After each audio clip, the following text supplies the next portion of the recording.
You ever stop and think, what's the whole point of all this?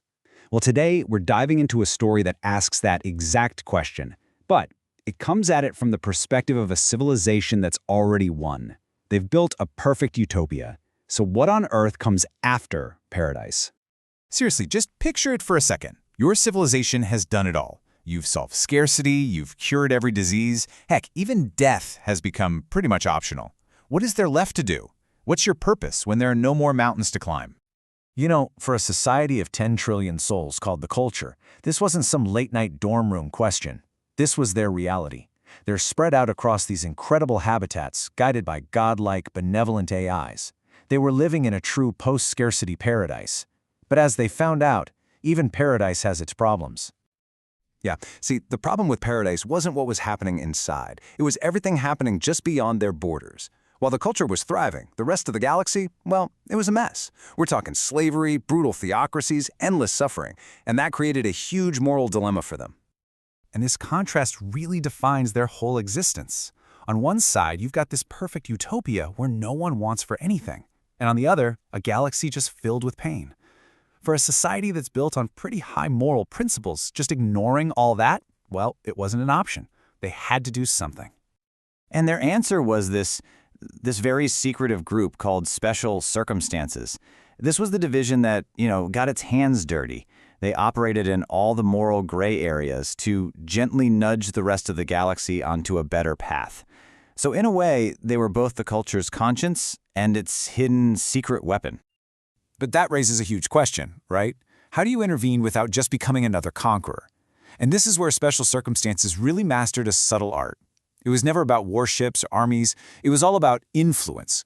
And we get a perfect look at how this works through the mission of an agent named Yalcin. So Yalcin's target is this world, Tesseract 3.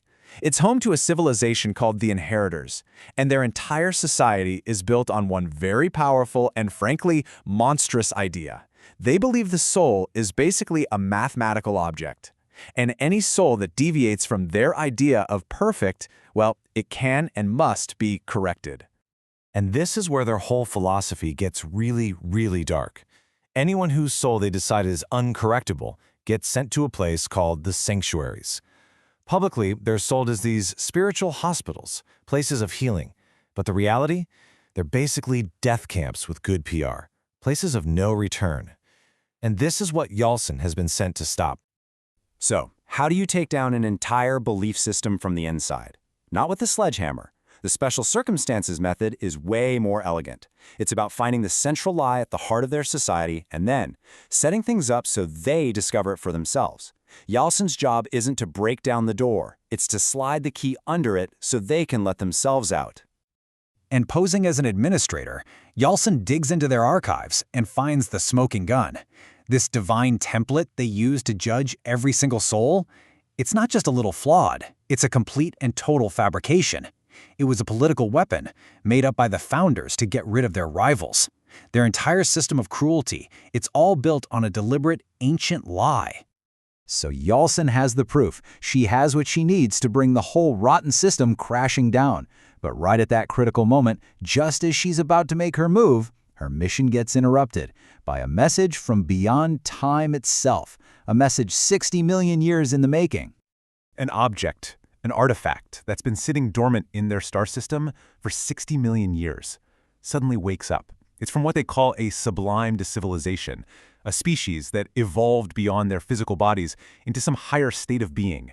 And this ancient, almost godlike entity, it wants to talk. And here's the crazy part. It doesn't want to talk to just anyone. It makes this one very specific request. Send the one who walks between. The culture's AIs figure it out pretty quickly. It means Yalcin, the agent who is living between identities, who is both herself and the person she's pretending to be. So, Yalcin gets sent to meet this ancient intelligence, and all of a sudden, her mission isn't just about saving one planet anymore, it's about the ultimate fate of all life. She's about to get a lesson on the value of uncertainty and ask the very same question we started with. What happens when you solve everything? Inside this artifact, Yalson has a conversation that just changes everything. This ancient being gives her a whole new perspective on what it means to actually reach the end of the journey, to sublime, and leave our messy, complicated physical universe behind. The entity explains that transcendence, well, it's a state of completion. There's no more struggle, no more hope, no more failure. As it puts it, we have arrived. We are no longer traveling. But you see, in arriving, they've actually lost something absolutely essential. It tells her that it misses being limited. It misses being confused, even being afraid. It misses all the things that we spend our entire lives trying to overcome. And that's because our imperfection, it isn't a bug. It's not a flaw that needs to be fixed. The entity reveals that meaning was never in the answers. It was in the questions, the struggle, the gap between who we are and who we could be. That was where meaning lived, which is the exact complete opposite of the inheritor's terrible certainty, which was all about erasing that gap. And before sending Yalson on her way, the being offers one last piece of wisdom, a thought that just completely reframes our entire existence. It's just stunning. Let's just sit with that for a second. The universe isn't a puzzle to be solved, it's a story to be lived. The goal isn't to find all the answers and win the game. The whole point is just to participate, to live inside the narrative, with all of its confusion and joy and pain. That is the point of it all. So Yalson returns with this incredible new perspective, this understanding that the journey is the point. And this message, it doesn't just change her. It completely redefines the entire purpose of the culture and why they even bother intervening in the galaxy at all.